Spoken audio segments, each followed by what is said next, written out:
Budget Gamer. Hey everybody, today's game, TimberMan Versus, was published by Forever Entertainment for the Nintendo Switch platform on May 3rd, 2018. There are three modes of gameplay: the classic TimberMan, which is you competing against yourself to get your high scores on an infinite tree; the hero mode, where you're basically racing against the tree burning down trying to save birds at the top; and the race mode, which is more the four-player co-op, where you're just trying to beat each other to the finish line at the top of the post that you're cutting. In the not-so-casual single-player mode, there's actually 56 different characters that you unlock as you play, as you gain points and experience through each of the levels. You unlock different characters that correspond to each individual level. You start off with a handful that is level 1.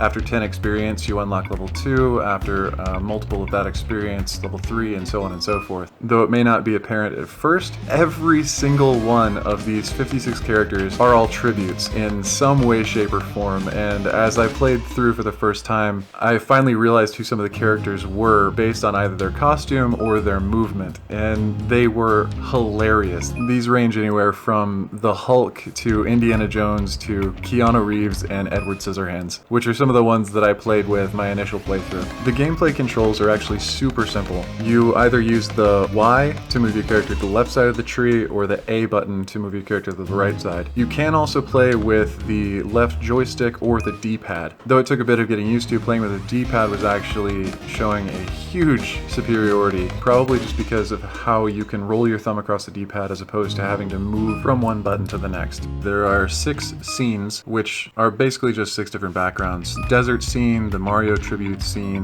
the day scene, night scene, winter scene, which all involve trees with either snow or dusky backgrounds, and the circus tent scene. The background imagery is randomly selected as you continue to play through again and again. Though the scenes themselves are different visually, they don't affect the gameplay at all. This is the same with the characters in the game. Though the sprites and their animations are different, there isn't any that actually holds an advantage over the other. The characters unlocked at the later levels merely show a higher dedication or maybe a higher prowess in the game, as unlocking those characters would have required more experience points. The red time bar at the top of the screen does create some forced anxiety for the player, as the more time it takes them between chops, the quicker the time bar will run down. Though if the player chops the objective quickly enough, the time bar will actually start to refill, each chop giving it a tiny increment of time added to the time bar. This does allow the player to slow down and think their way through more difficult patterns without too large a penalty. In total, the gameplay mechanic is incredibly simple. The sprites are beautiful, they're hilarious tributes, and even their animations are different based on